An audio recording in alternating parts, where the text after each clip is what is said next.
It's one of the lowest states in terms of voter registration. It's one of the lowest states in terms of turnout. And it's reflected in how well California performs in election administration against all of its fellow states.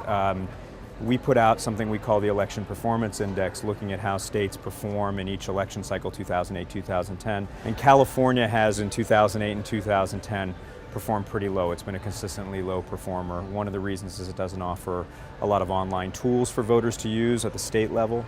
It didn't offer online voter registration until 2012, so that's a very positive development that's happened here in California. But there are also some other problems in election administration. Many of them, I think, derive from how inaccurate California's voter rolls are.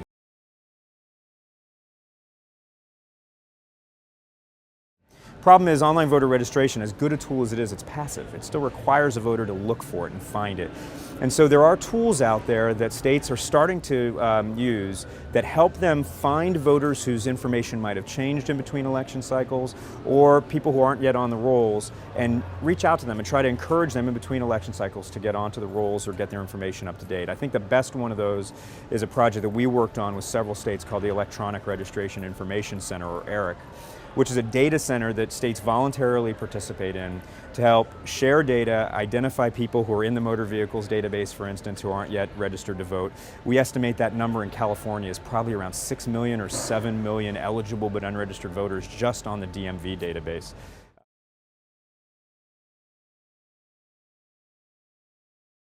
In the 7 states that participated, and Virginia was the largest one.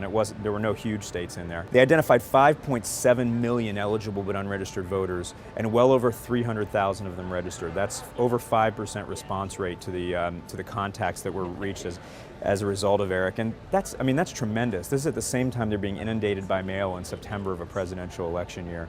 And then in some states like Colorado and Virginia, you saw rates closer to 10% of response rates, which was fantastic.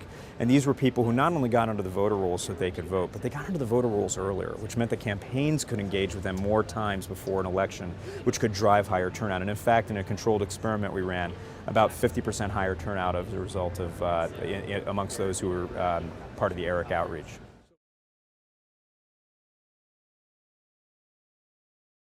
It's one of the largest economies in the world. It has some of the best universities in the world. It has Silicon Valley. It has some of the best county election officials that I've worked with anywhere in the country. And yet, because they haven't had the tools necessary, they haven't been able to keep up with what some of the other states have done. And I think if the next secretary really focuses on harnessing technologies that are already out there, they don't have to develop anything new, and bring California into the community of other pioneering states who've already started using this technology. California could go from one of the lower performing states to one of the higher performing states in very little time.